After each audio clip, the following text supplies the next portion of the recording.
Bismillah ar-Rahman ar-Rahim, wa salatu wa salam wa al-ashraf al-mursalin. Mes chers frères, mes chères sœurs. Après avoir publié la vidéo concernant les 5 prières quotidiennes, j'ai été surpris par l'abondance de controverses et de discussions sur une question sur laquelle je ne m'attendais pas à des divergences d'opinion. Parce que notre Dieu est unique, c'est Allah, notre messager est unique, c'est Muhammad sallallahu alayhi wa sallam, notre livre est unique, c'est le Coran, et notre religion est unique aussi, c'est l'islam. C'est pourquoi j'ai décidé de répondre afin d'essayer de convaincre ceux qui ont des doutes sur la sunna, évidemment. En effet, d'après Anas ibn Malik, radiyallahu anhu, a dit فرضت على النبي صلى الله عليه وسلم ليلة أسري به الصلوات 50 ثم نقصت حتى جعلت 5. Une des traductions, lors de la nuit de l'ascension, les salats étaient prescrites pour notre prophète Muhammad sallallahu alayhi wa sallam, 50 salats, puis ils ont été réduites à 5 salats. Donc la salat a été prescrite au prophète Muhammad sallallahu alayhi wa sallam la nuit de l'Isra et du Mi'raj, le voyage nocturne, et il y a 17 raka'ah dans les 5 salats, comme tout le monde le sait, et la sourate qui est le numéro 17 dans le Coran est sourate Al-Isra. Mais selon la révélation du Coran, sourate Al-Isra a le numéro 50, et 50 est aussi le nombre de salats prescrites au départ. Ce qui est étonnant, c'est que dans sourate Al-Isra, le nom, la salat, n'est mentionné qu'une seule fois dans le verset 78. Bismillahir Rahmanir Rahim. Aqimis salata liduluki shamsi ila ghasaqil layli wa Qur'an al-Fajri inna Qur'an al-Fajri kana mashhouda. L'une des traductions en français, accomplis la salat au déclin du soleil jusqu'à l'obscurité de la nuit et fais aussi la lecture à l'aube, car la lecture à l'aube a des témoins. Dans ce verset, Allah nous indique les moments de prière et ordonne à son prophète Muhammad sallallahu alayhi wa sallam d'accomplir la prière aux heures fixées. Et on va avoir, donc lorsque le verset dit les duluki shams au déclin du soleil, c'est-à-dire son inclinaison vers l'horizon ouest, et cela inclut la prière d'Ad-Dohr et celle de Al-Asr. Lorsque le verset dit ila ghasaqil layli, jusqu'au crépuscule de la nuit, signifie son obscurité. Et cela inclut les prières de Al-Maghrib et de l'Isha.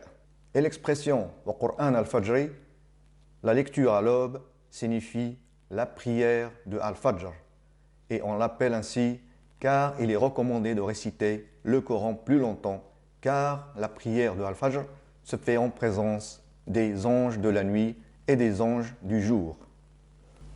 Donc ainsi, l'expression « au déclin du soleil » indique les prières à Dor et à l'Asr, et l'expression « jusqu'au crépuscule de la nuit » nous indique les prières de Al-Maghrib et de l'Isha. Ainsi, lorsque cela est nécessaire, comme lors d'un voyage, nous combinons les prières du jour, Ad-Dor et Al-Asr, et nous combinons aussi les prières de la nuit, Al-Maghrib et Al-Isha. Et pour tous ceux qui font la différence entre ce qui est dit dans le Coran et ce que l'on trouve dans la sunna du prophète, on va aller dans le Coran et surtout dans le verset 7 de sourate Al-Hashr. Bismillah ar-Rahman ar-Rahim. Wa ma ataakumur rasoul fakhudouh wa ma nahakum anhu fantahu. En français, prenez ce que le messager vous donne et ce qu'il vous interdit, abstenez-vous-en. Donc cette partie du verset wa ma ataakumur rasoul fakhudouh wa ma nahakum anhu fantahu. Prenez ce que le messager vous donne et ce qu'il vous interdit, abstenez-vous-en.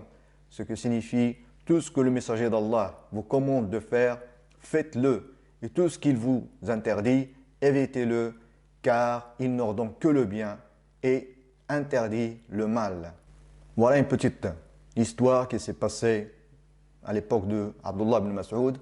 En effet, d'après Ibn Abi Hatim, il a dit, une femme est venue voir Ibn Mas'ud et lui a dit, j'ai été informé que vous interdisez le tatouage. Y a-t-il quelque chose dans le Coran qui le prouve? Il a dit, oui, j'ai trouvé une indication dans le Coran. Elle dit, par Allah, j'ai regardé toutes les pages du Coran et je n'y ai pas trouvé ce que tu dis. Il a dit, est-ce que tu n'as pas trouvé dans le verset 7 de Surat Al-Hashr la chose suivante. Et tout ce que le messager vous donne, prenez-le. Et tout ce qu'il vous interdit, abstenez-vous-en. Elle a dit oui.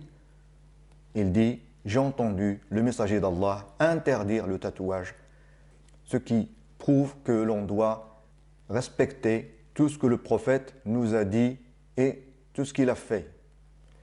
Donc c'est la preuve que tout ce que le prophète sallallahu alayhi wa sallam a fait ou a dit est obligatoire et qu'on doit le suivre. Puis, je reviens à ceux qui doutent du nombre de salats par jour et par nuit. Ont-ils trouvé un verset dans le Coran qui leur précise comment accomplir la salat? Bien sûr que non. Le Coran nous donne les moments de prière, mais le nombre de prières a été déterminé à travers les hadiths. Et il y en a beaucoup.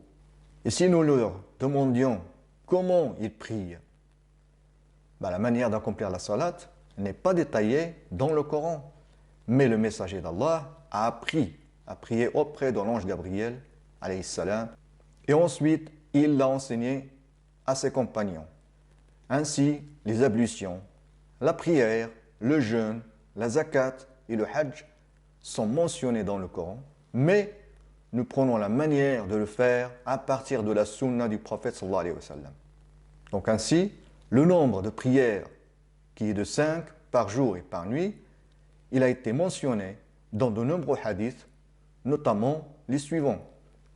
عن أبي هريرة رضي الله عنه عن رسول الله صلى الله عليه وسلم قال الصلوات الخمس والجمعة إلى الجمعة ورمضان إلى رمضان مكفرات لمن بينهن إذا اجتنبت الكبائر رواه مسلم.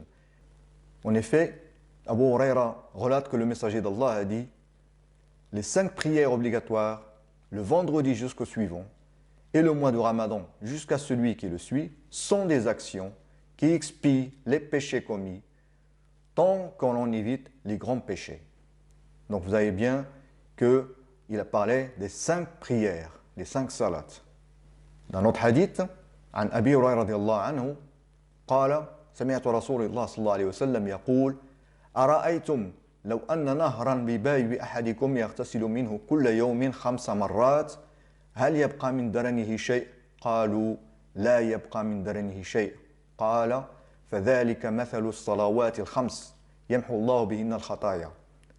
Et la traduction en français est dans la diapo suivante.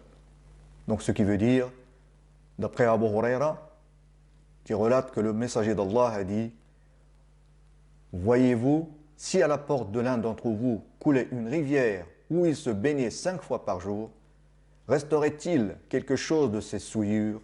Les compagnons ont répondu: il ne resterait rien de ces souillures. Le prophète dit alors: ceci est semblable aux 5 prières, par leur intermédiaire, Allah efface les péchés. Donc encore une fois, on voit que le messager d'Allah parle des 5 prières.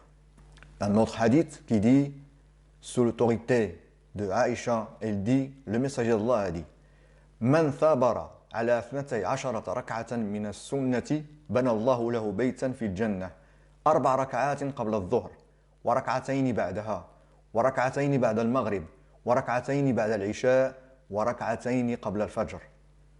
Et Abu Daoud a rapporté dans son livre, sous l'autorité d'Ibn Omar, que le prophète a dit: Rahimallahu mra'an salla qabla al-asri arba'an.